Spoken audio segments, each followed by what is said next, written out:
Ba, ba, ba, ba, ba, boom, boom, boom, boom, boom, boom, boom, boom. Alright, so this is the next big project. I'm still working on 2 little Farmall Super A's here. Try to take all the good parts off of that one, put it on that one, and then sell that one. Grandpa wants to keep that one.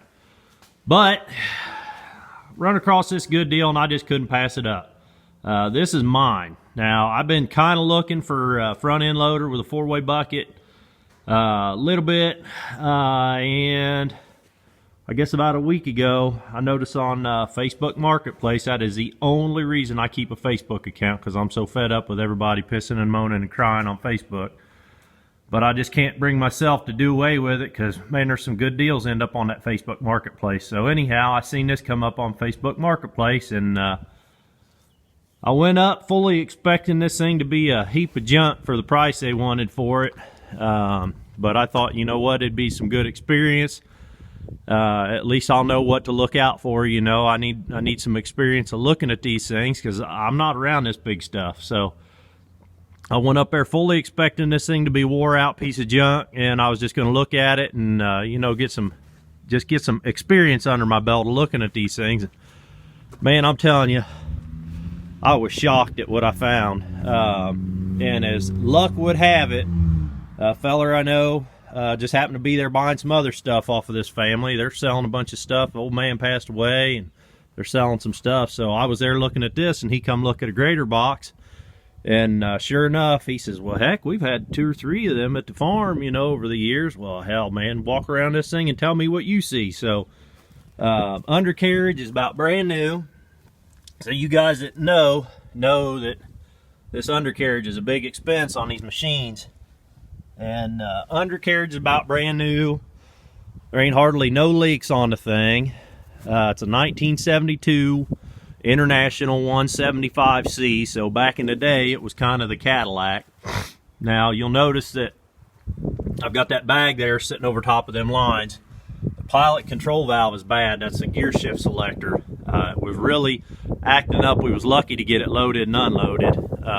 But as soon as I got it home, I pulled it over here and took that off, and I took that to a hydraulic shop. And that's an oddball thing, but they're gonna try to rebuild that for me. If they can't, I might bring it here and try to figure it out myself. But so this is it. It's roughly weighs about 30. I think the base unit is supposed to be like 35,000 pounds with that 4-in-1 bucket.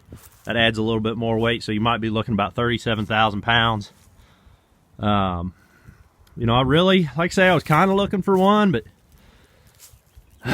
this it's just too good to pass up. So it runs great. I mean, engine runs great. Don't hardly smoke at all. I mean, it's all tight. All these pins are tight. You know, it's been reasonably maintained. They had the belly pans off of it a few years ago. You know, they did all the maintenance then. These 2 old boys that had it.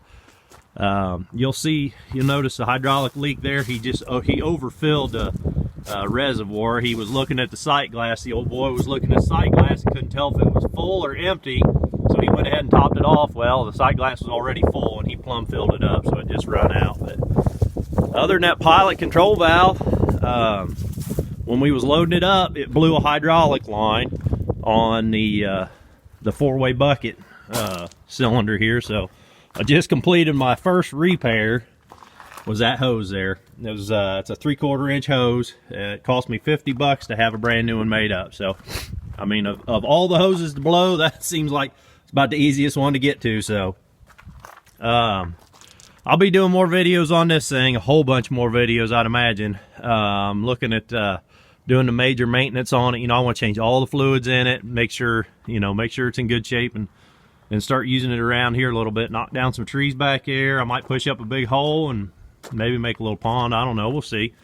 Just something to play with. I'll tell you guys, like I say, I've been kind of looking for one. Never really expected to find one, especially that I'd be able to afford, you know, in the kind of condition that this is. But I couldn't even afford a compact tractor. That's what I really want.